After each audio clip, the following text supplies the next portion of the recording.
first, for the next 20 minutes or so, very pleased to be joined by the former Deputy Speaker of the House of Commons, Nigel Evans. Welcome, Nigel.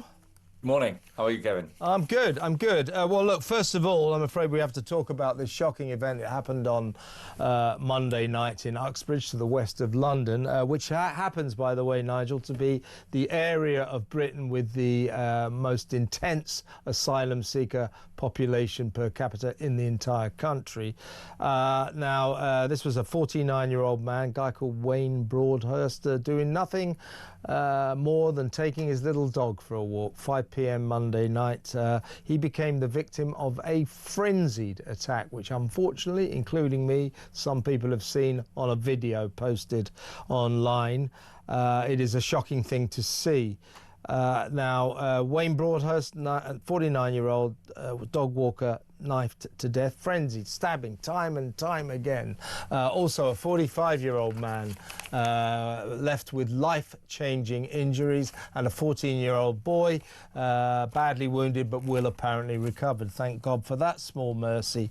But the shocking element that did subsequently emerge last night was that a man had been arrested on suspicion of the murder, and that he was is a 22-year-old Afghani asylum seeker who came here 5 years ago illegally on the back of a lorry, was subsequently granted leave to stay.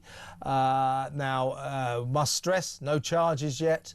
He's only been arrested on suspicion of this murder, but you can imagine, Nigel, this is a pretty incendiary incident. It follows last week the conviction for murder of an asylum seeker up in Walsall, Wolverhampton Crown Court. He stabbed a hotel worker, a young girl who worked at his asylum seeker hotel, 23 times with a screwdriver. He's gone to jail, quite rightly. But it is the fact that Chris Philp spoke in the House of Commons recently about the 730 asylum seekers around the country staying at asylum seeker hotels who've been charged with serious offences. There is a very sinister picture emerging here, and people are going to say this. This is the result of us, this nation, letting in thousands and thousands and thousands of young men of military age about whom we know nothing, and they hail from cultures, very different cultures, with very different attitudes, particularly to women and children, than we have. So what's happened in Uxbridge is going to create an intense debate in this country, don't you think? Well, the debate's already going on, Kevin, and has been for some years. The fact is that you've just shown a figure of over 60,000 people who've entered the United Kingdom illegally since Keir Starmer came to power. It was the reason why Rishi Sunak went down to one of the biggest defeats we've ever seen in British electoral history. Quite frankly, the government has failed to get control or a grip on the floods of people that are coming in to the United Kingdom illegally. And we see all sorts of figures about how many people are being now arrested, who are being, new figures coming up from the Home Office today to say that 8,000 people have been arrested, and yet very few of them end up being deported. And this is the real problem. I want to congratulate the police, by the way, on the way that they behaved so quickly in apprehending this man in the way that they did. They ended up having to taser him. But I'm afraid only after he had murdered one person and, as you say, had stabbed at least 2 other people. It is absolutely appalling. And this is happening on the streets of our country, and it only happened last Monday. I mean, it's quite appalling, and we need to see urgent action to stop the boats. Yeah, I'm going to be talking to a couple of women who hail from very close to Uxbridge later on in the show. They live in the Hillingdon area. It is the borough of Hillingdon that takes the brunt of asylum seekers. They have more than anywhere else in the country, and this is essentially very close to where this is happening. And you know, they are talking about safety on the streets. They have schools in their area where asylum seekers come every day and mill around outside. inside, making the children feel very uncomfortable. Now, these scenes, Nigel, are unfolding all over the country every single day. We are beginning, more than beginning, we are suffering the effects of this crazed migrant policy that's been going on, all respect to you, but, you know, for 14 years of Tory government, now a year and a half of a Labour government. It's been going on for 15, 16 years. Successive governments have allowed this crisis to rise and rise and rise. It is now clearly out of control, and it is posing a threat to the safety of people on the streets. That's not acceptable. Yeah, that's right. And looking at the pictures that you're showing there from Uxbridge on the 29th of October, you're seeing concerned residents who are really worried about the safety of their own children and the safety of themselves. As you say, a 49-year-old man murdered, 45-year-old man who's now got life-changing conditions due to this man going on a frenzy. These are not racists. These are people who want to see action to make sure that their communities are safe. And shoving a huge number of these illegal migrants into hotels or even into houses of multiple occupancy is not the answer. We need to see swift action taken to ensure that the boats are stopped. And the clear thing is, Kevin, and I've said this time and time again, is that if you enter the United Kingdom illegally on a small boat, that should be the crime. And the punishment should be that you will be deported within days and you will be banned from ever entering the United Kingdom again legally. Now, we already know one person under the ridiculous one-in, one-out scheme has already returned back to the United Kingdom. We've already got, reading in the papers today, that a couple of others that were deported have said that they see it as a bit of a game and they're going to try and get back in the UK. So this is what's happening now is just simply not the answer. When they are detected, they need to be DNA tested, they need fingerprints photographed, and they need to be deported quickly. All this government did was do away with the Rwanda scheme before it was properly introduced. What has happened in the United States? Trump has got Rwanda multiplied by 10. He's got a number of countries whereby those countries are taking illegal immigrants into the United States, and it's working. The number of people entering the United States of America is now dropped dramatically. You've got to break the model that is being used to bring the people in. Instead of basically doing nothing. Otherwise, the figures are just going to increase again and again and again. And it's on average about 1,000 illegal immigrants coming into the United Kingdom every week. Listen, I've got to stress, the vast majority of these people are not going to go out and commit crime. Yeah, it was worth pointing that out. Yeah, I agree with that. But what you've got to do, you know, what Donald Trump has shown in terms of dealing with their migrant crisis, it was estimated that during Joe Biden's presidency, as many as 10 million illegal migrants were coming over the southern border every year. The official figure, I think, was about 3 million, but they think it was many more than that. What Donald Trump has done, effectively, is just shown resolve. They did the same in Australia. They just said no more. What we're going to do is, if you come here on an illegal boat, if you try to break in our country illegally, you will not be allowed to stay. Simple as that. What we do here, as you alluded to there, Nigel, is we've taken the political decision to say that the fact that these people all break our laws by breaking into our country illegally, we shelve that and say, well, because they've claimed asylum, they become legal. That's a political decision. It is not legal, and we need to change that decision. You're absolutely right. And of course, while Australia shows resolve, Donald Trump is showing resolve, what does our government do? It worries about the human rights of these migrants, and will continue to. We will not leave the European Convention on Human Rights because there is only one thing that Keir Starmer loves more than his wife, and that is human rights. So does his mate, Richard Hermer, the Attorney General. We are stuck in a swirling mass of human rights insanity, and as such will never solve this migrant crisis until we get a different government which is prepared to show resolve, right? Yeah, and in the meantime, we'll probably see another 150 to 200,000 illegals coming into the United Kingdom over that period of time. Yeah, Australia, you've got to remember, they chose an island to the north of Australia called Nauru. They made sure that any boats coming into Australia, that the people were processed on that island. They clearly don't have to put up with the European Convention of Human Rights in Australia. It was a Labour government in Australia that introduced that. Tony Abbott, wasn't it? Yeah. Yeah, so, no, it wasn't Tony Abbott. It was before Tony Abbott. Oh, it was, wasn't it? Yeah, sorry. Yeah. It may have been Kim Beazley, but the reality is they were very strong and it stopped the boats. And we've got to do exactly the same. America has proven it.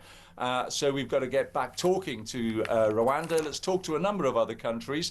But doing these little deals with France and Germany, what is it, 50 people we are sending to France, some of them coming back. And yet there's thousands coming in every week. This is a drop in the ocean. It's pathetic, Nigel. The one-in, one-out scheme is a national sick joke. It really is. Quickly, let's talk about Hadush Kubatu, our favourite migrant sex offender, a child sex abuser. He was, of course, the Epping asylum seeker who was done for sexual assault on 2 local women, one only 14 years old, sent to Chelmsford jail for a year, let out accidentally by mistake farcically last Friday, recaptured on Sunday. Well, who'd have thought it? They've actually managed to deport him.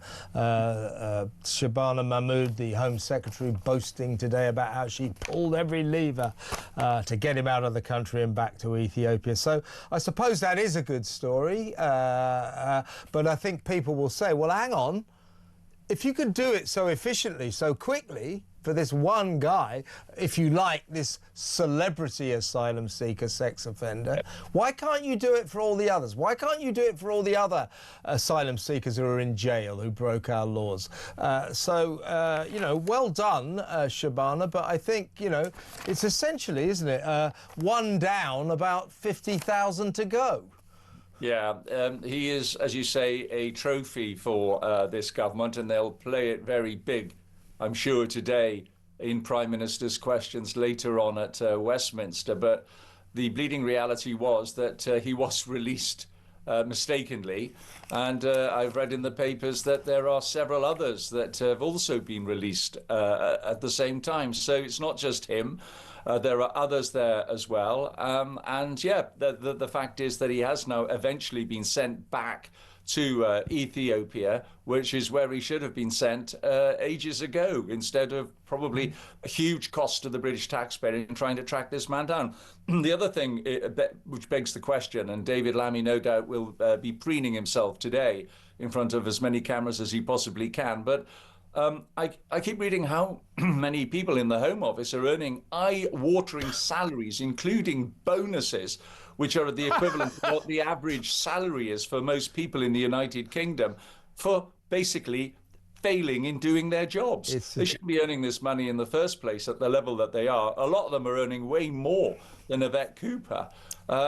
So it's bonkers, and yet it is rewarding failure time and time again. And if Rachel Reeves is looking where she can save some money, then she should start to look at how many civil servants are earning over £165,000, which is roughly what the Prime Minister disgusting, Nigel. It's disgusting. It's disgusting. Just quickly read Shabana Mahmood's tweet. I have pulled every lever to deport Mr Kubatu and remove him off British soil. I think she means from British soil, but never mind. I am pleased to confirm this vile Czech child sex offender has been deported. Our streets are safer because of it. If you come to this country and commit crimes, we will remove you. No, you won't, Shabana. No, you won't. That's not true. We have millions, or not millions, that's an exaggeration. We have probably thousands, certainly hundreds of asylum seekers who break our laws, go to jail, and we do not deport them. So that isn't true. Before you go quickly, I must just get you on this, Nigel, moving on, as it were. Ed Miliband, crazy Ed Miliband, our mad net zero secretary, has finally admitted that wind power, the wind power that he's so in love with, has turned out to be rather less reliable than he expected. How much longer do you think we're going to have to put up with this man's climate change insanity, which is in danger of completely wrecking this country's economy? He's off to Brazil next month with Keir Starmer and 450 other British delegates, flying 9,000 miles, destroying the planet by carbon emissions, to talk about saving the planet when they get to Brazil. The hypocrisy is off the scale. But this guy, Miliband, he's a danger to this country. If the Labour government are wondering why it is that looking at today's opinion polls, which show them now just 1 point ahead, that's the Labour Party, 1 point ahead of the Greens, well behind reform, they need look no further than Ed Miliband for one of the reasons why this is happening. And we all know that they're hugely expensive, these wind turbines, in the first place. Also, if it is too windy, they have to switch them off, but still pay people for not producing the energy so that they're being subsidized, and it's costing billions. It is absolutely insane, and this government has been absolutely focused on increasing the amount of renewables when they should have been looking at a far wider range of policies as far as energy is concerned. And my goodness me, aren't we sitting on huge reserves of oil in this country, which they turned their back on at the same time as importing it from other countries? It's absolutely bonkers. Not forgetting, Nigel, totally bonkers. Not forgetting, we're sitting on Europe's, one of the world's largest reserves of shale gas, which we could frack up. When Barack Obama, of all people, allowed America to drill for shale gas, to frack, it provided America with something like 125 years worth of very cheap energy. Although we've got 50 years worth, apparently, underneath Lincolnshire alone, we're not allowed to drill for that for ecological reasons, and because apparently it will cause earthquakes on the Blackpool Prom, which it won't. We are trapped in a swirling mass of Ed Miliband's madness, and it's very dangerous. Yeah, well, the insane energy policy of the government means that British industry is way less competitive than other industries throughout the world. We are in a global economy. We have to compete with other industries, with other countries. And the fact is that in the United Kingdom, we now have some of the highest energy prices in the world. And it's all due to this government's policy of focusing on renewables, which have finally, it's entered the brain of Ed Miliband that they're not as efficient and effective as he originally told all of us. You say the brain of Ed Miliband. I mean, do you have any evidence that he's actually got one? I'm going to give him the benefit of the doubt, Kevin. All right, all right. Well, let's be kind to Ed for just once in our lives. Nigel, fantastic to talk to you. Thank you very much for your time. Nigel Evans there, former Deputy Speaker of the House of Commons.